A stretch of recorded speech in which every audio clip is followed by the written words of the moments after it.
بسم الله الرحمن الرحيم الحمد لله والصلاة والسلام على رسول الله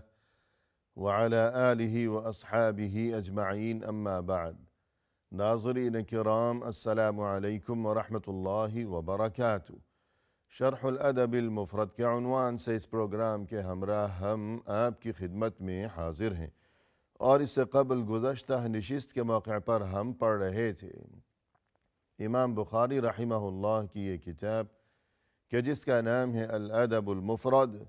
اس کتاب میں یہ باب نمبر 204 کہ جس کا عنوان قائم فرمایا ہے امام بخاری رحمہ اللہ نے، فرمایا کہ باب من قال لآخر یا منافق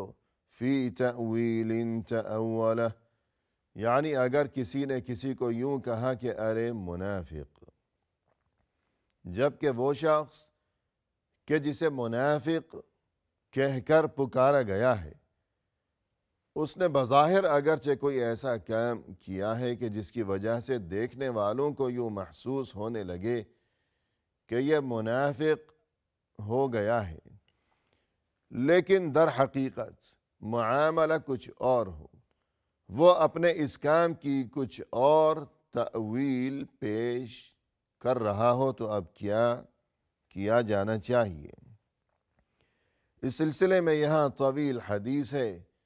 کہ جس کا نمبر ہے اس کتاب الادب المفرد میں 438، اور اس سے قبل ہم اس حدیث کا بیشتر حصہ پڑھ چکے ہیں، اور گفتگو یہ چل رہی تھی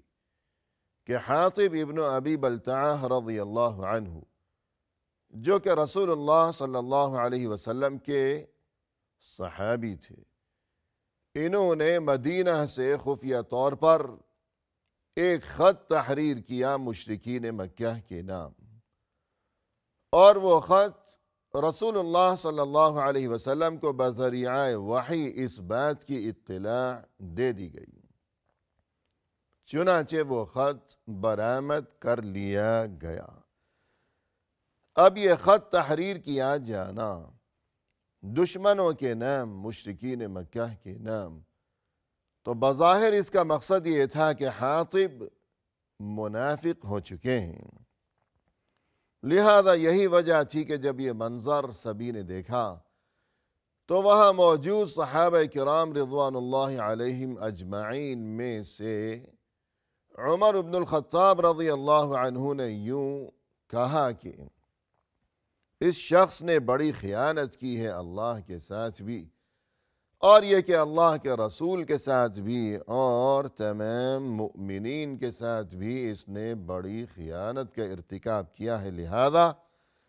اے اللہ کے رسول آپ مجھے اجازت دیجئے کہ میں اس کی گردن اڑا دوں۔ لیکن عمر بن الخطاب رضی اللہ عنہ کی یہ بات سننے کے بعد رسول اللہ صلی اللہ علیہ وسلم نے فوری طور پر اور بغیر کسی تحقیق کے گردن اڑانے کا حکم صادر نہیں فرمایا، بلکہ دریافت فرمایا حاطب سے کہ یہ کیا معاملہ ہے۔ جواب میں حاطب رضی اللہ عنہ نے یوں عرض کیا کہ پہلی بات تو یہ کہ میں منافق نہیں ہوا، میں اب بھی مؤمن ہی ہوں، اور دوسری بات یہ کہ میں نے یہ خط کیوں تحریر کیا مشرکین مکہ کے نام، تو اس کی وجہ بس اتنی سی ہے کہ اردت ان یکون لی عند القوم ید، میں نے یہ چاہا تھا کہ ان پر میرا کچھ احسان ہو جائے، اور اس چیز کا پس منظر یہ ہے کہ حاطب رضی اللہ عنہ مکہ سے ہجرت کر کے مدینہ تشریف لائے تھے، لیکن ان کے بیوی بچے ابھی تک وہاں مکہ میں ہی پھنسے ہوئے تھے دشمنوں کے درمیان۔ دیگر مہاجر حضرات جو کہ اسی طرح مکہ کے باشندے تھے، مکہ سے ہجرت کر کے وہ بھی مدینہ آئے تھے، ان میں سے بھی بہت سے حضرات ایسے تھے کہ جن کے اہل و عیال اور بیوی بچے ابھی تک وہیں مکہ میں ہی موجود تھے دشمنوں کے درمیان، لیکن ان میں اور حاطب میں ایک بہت بڑا فرق یہ تھا کہ وہ سبھی حضرات مکہ ہی کے اصل باشندے تھے اور مشرکین مکہ کے ساتھ ان کی رشتہ داریاں تھیں، لہذا اس معاملے میں وہ کافی حد تک مطمئن تھے اور بے فکر تھے کہ ہمارے بیوی بچوں کو وہاں کوئی نقصان نہیں پہنچائے گا، بلکہ ہمارے رشتہ دار ان کی حفاظت کریں گے اگرچہ وہ مشرک ہی ہیں۔ لیکن حاطب کا معاملہ مختلف تھا کہ اگرچہ یہ بھی مکہ میں ہی مقیم تھے، لیکن اصل میں ان کا تعلق مکہ سے نہیں تھا بلکہ ملک یمن سے تھا، کہ ان کا خاندان ملک یمن سے منتقل ہوا تھا مکہ کی جانب اور وہاں مستقل رہائش پذیر ہو گئے تھے یہ لوگ، لہذا انہیں اپنے بیوی بچوں کے بارے میں بہت زیادہ فکر لاحق تھی یہاں مدینہ میں رہتے ہوئے ہجرت کے بعد، جبکہ بیوی بچے وہیں مکہ میں ہی رہ گئے تھے۔ لہذا یہ کہتے ہیں کہ اسی وجہ سے کہ میرے بیوی بچوں کو کوئی نقصان نہ پہنچائے، بیوی بچوں کی محبت نے مجھے مجبور کیا، اس بات پر آمادہ کیا کہ مشرکین مکہ پر میرا کچھ احسان اگر ہو جائے گا تو اس کا نتیجہ یہ ہوگا کہ شاید وہ اس چیز کا لحاظ کرتے ہوئے میرے بیوی بچوں کو کسی قسم کی تکلیف نہیں پہنچائیں گے، وہ لحاظ کریں گے میرے اس احسان کا۔ اور یہاں ناظرین کرام ہمیں یہ مختصر پس منظر بھی معلوم ہونا چاہیے کہ یہ واقعہ پیش آیا اس زمانے میں کہ جب صورتحال کچھ اس طرح چل رہی تھی کہ سن 5 ہجری میں جب غزوہ احزاب کا واقعہ پیش آیا تھا، اس کے بعد اگلے ہی سال صلح حدیبیہ کا واقعہ پیش آیا اور اس معاہدے کے نتیجے میں مسلمانوں اور مشرکین مکہ کے مابین صلح کا معاہدہ طے پایا تھا، صلح ہو گئی تھی۔ لیکن کچھ عرصہ گزرنے کے بعد مشرکین مکہ نے اس معاہدہ صلح کو توڑ ڈالا تھا، صلح ختم ہو گئی اور دوبارہ اب وہی دشمنیوں کے سلسلے لوٹ آئے۔ ان حالات میں ظاہر ہے کہ اب رسول اللہ صلی اللہ علیہ وسلم نے تیاریوں کے سلسلے شروع کیے کہ صلح تو انہوں نے ختم کر دی، اب کسی بھی وقت وہ حملہ آور ہو سکتے ہیں اور یہ کہ نہ جانے کب اچانک کیا معاملہ پیش آ جائے، لہذا رسول اللہ صلی اللہ علیہ وسلم نے اور مسلمانوں نے مشرکین مکہ سے حفاظت کی خاطر یہاں مدینہ میں تیاریوں کا سلسلہ شروع کر دیا کہ اب تیار رہنا چاہیے کہ صلح کا زمانہ اب ختم ہو چکا۔ اور انہی دنوں رسول اللہ صلی اللہ علیہ وسلم کی یہ مکمل کوشش تھی کہ ہم جو کچھ بھی تیاری کر رہے ہیں یہ خبر کسی بھی صورت مشرکین مکہ تک نہیں پہنچنی چاہیے کہ ہماری کیا تیاریاں ہیں اور یہ کہ ہماری کیا صورتحال ہے، ہماری طاقت کتنی ہے، مشرکین مکہ کا مقابلہ کرنے کے لیے ہماری کیا صورتحال چل رہی ہے۔ یہ خبر مشرکین مکہ سے پوشیدہ رہنی چاہیے، یہ کوشش تھی آپ صلی اللہ علیہ وسلم کی۔ ایسے میں وہ عورت جو کہ اتفاقاً مکہ سے مدینہ آئی تھی اور یہ کہ اس کا کیا نام تھا، وہ کس وجہ سے آئی تھی، اور پھر واپس جا رہی تھی۔ یہ تمام تر تفصیلات ناظرین کرام ہم اس سے قبل بیان کر چکے ہیں۔ الغرض وہ عورت جب واپس روانہ ہونے لگی، حاطب نے یہ سوچا کہ اللہ کی طرف سے یہ وعدہ ہے کہ کچھ بھی ہو جائے، مسلمان کتنے ہی کمزور کیوں نہ ہو اور دشمن کتنا ہی طاقتور کیوں نہ ہو، لیکن بہر صورت اللہ کی طرف سے فتح و نصرت کا وعدہ ہے مسلمانوں کے لیے۔ رسول اللہ صلی اللہ علیہ وسلم کو بذریعہ وحی یہ خبر دے دی گئی ہے، یہ خوشخبری سنا دی گئی ہے، لہذا جو کچھ بھی ہو جائے فتح اور غلبہ تو مسلمانوں کو ہی نصیب ہوگا یقیناً۔ تو ایسے میں ایک خط لکھوں جس میں یہاں مدینہ میں مسلمانوں کی جو جنگی تیاریاں چل رہی ہیں اس بارے میں مشرکین مکہ کو کچھ خبر دے دوں، اطلاع دے دوں، اور یہ کہ میرے اس عمل سے مسلمانوں کو کوئی نقصان پہنچنے والا نہیں ہے، اس لیے کہ وعدہ اللہ کی طرف سے ہو چکا کہ غلبہ بہر صورت مسلمانوں کو ہی نصیب ہوگا، فتح مسلمانوں کی ہی ہوگی،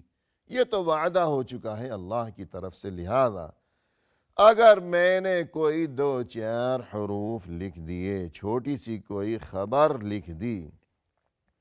تو مسلمانوں کو کوئی نقصان نہیں پہنچے گا اور مشرکین مکہ کو کوئی فائدہ نہیں ہوگا میرے اس خط سے، بس یہ کہ ان پر میری طرف سے ایک احسان ہو جائے گا کہ میں نے انہیں اطلاع دی کہ یہاں مدینہ میں کیا تیاریوں کا سلسلہ چل رہا ہے، اور جب ان پر احسان ہو جائے گا تو اس چیز کا لحاظ کرتے ہوئے وہ وہاں مکہ میں جو رہ گئے میرے بیوی بچے انہیں نقصان نہیں پہنچائیں گے، بس یہی مقصد تھا۔ اور مزید یہ کہ ناظرین کرام ہمیں یہ بات بھی معلوم ہونی چاہیے کہ یہاں جو حاطب نے یوں کہا کہ میں بھی الا ان اکون مؤمنا باللہ، کہ میں تو اللہ پر ایمان رکھنے والا ہی ہوں، میں اب بھی مؤمن ہوں، میں منافق نہیں ہوا، نہ ہی میں مرتد ہوا ہوں، میں مؤمن ہوں، میں نے مسلمانوں کا برا نہیں چاہا، میں نے دشمنوں کو فائدہ پہنچانا نہیں چاہا، میں نے مسلمانوں کا ہرگز برا نہیں چاہا، نقصان پہنچانے کی میں نے کوئی سازش نہیں کی، میں اب بھی مؤمن ہی ہوں۔ یہ جو بات کہی حاطب نے تو اس کی تائید اس بات سے بھی ہوتی ہے کہ قرآن کریم میں وہ سورت کا جس کا نام ہے سورۃ الممتحنہ اور جو کہ 28ویں سپارے میں ہے، اس سورت کی ابتدا میں اسی واقعے کا تذکرہ کیا گیا ہے اور ارشاد ہوا اس سورت کے آغاز میں یا ایہا الذین آمنوا لا تتخذوا عدوی وعدوکم اولیاء تلقون الیہم بالمودہ وقد کفروا بما جاءکم من الحق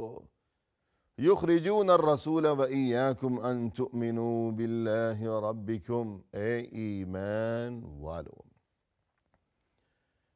تم انہیں دوست نہ بناؤ کہ جو میرے بھی دشمن ہیں اور تمہارے بھی دشمن ہیں، میرے بھی دشمن یعنی اللہ کے دشمن۔ اللہ کی طرف سے یہ تنبیہ کی جا رہی ہے کہ وہ مشرکین مکہ وہ اللہ کے بھی دشمن ہیں اور تمہارے بھی دشمن ہیں۔ انہوں نے اپنے شہر مکہ سے رسول کو نکالا صلی اللہ علیہ وسلم اور تمہیں بھی نکالا، حالانکہ تمہارا کوئی قصور نہیں تھا،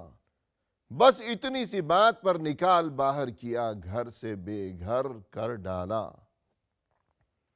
کہ تم نے ایک اللہ عز و جل پر ایمان قبول کیا تو تمہارا یہ قصور تھا گویا، یوں تمہیں انہوں نے نکال باہر کیا، گھر سے بے گھر کر ڈالا، اب تم انہیں دوست نہ بناؤ اور ان کے لیے ہمدردی کا اظہار نہ کرو۔ قرآن کریم کی ان آیات میں یہ تنبیہ کی گئی اللہ عز و جل کی جانب سے، یعنی یہ جو خط تحریر کیا حاطب نے، ایسا نہیں ہونا چاہیے تھا، لیکن جو بات یہاں ہمیں سمجھنی چاہیے وہ یہ کہ اس آیت کی ابتدا یوں کی گئی اللہ عز و جل کی جانب سے کہ یا ایہا الذین آمنوا، اے ایمان والو، اور ظاہر ہے کہ یہ خط سبھی نے تو نہیں لکھا تھا بلکہ حاطب نے لکھا تھا، لہذا اگرچہ سبھی کو تنبیہ کی گئی لیکن بطور خاص حاطب کو تنبیہ مقصود تھی۔ حاطب نے یہ خط لکھا، لیکن اس کے باوجود اللہ عز و جل کی طرف سے انہیں یوں خطاب کیا گیا کہ اے ایمان والو۔ اس سے یہ بات واضح ہو گئی کہ حاطب رضی اللہ عنہ ایمان والے ہی تھے، مؤمن ہی تھے، یہ خط لکھنے کے باوجود وہ مؤمن ہی تھے، جیسا کہ یہاں انہوں نے کہا کہ میں مؤمن ہی ہوں۔ تو اللہ کی طرف سے بھی بعد میں جب یہ آیات اور یہ تنبیہ نازل ہوئی تو اس بات کی مزید تصدیق ہو گئی کہ حاطب مؤمن ہی تھے، وہ منافق نہیں ہو گئے۔ انہوں نے یہ خط اس لیے نہیں لکھا تھا کہ وہ منافق ہو گئے، بلکہ وہ مؤمن ہی تھے۔ اور اس کے بعد یہ کہ ناظرین کرام، رسول اللہ صلی اللہ علیہ وسلم نے حاطب کی طرف سے جب یہ جواب سنا تو آپ صلی اللہ علیہ وسلم نے کیا ارشاد فرمایا اور کیا صورتحال پیش آئی، یہ تفصیل لیے ہوئے انشاءاللہ آئندہ ملاقات کے موقع پر ہم حاضر خدمت ہوں گے۔ اس وقت تک کے لیے فی امان اللہ، وآخر دعوانا ان الحمد للہ رب العالمین۔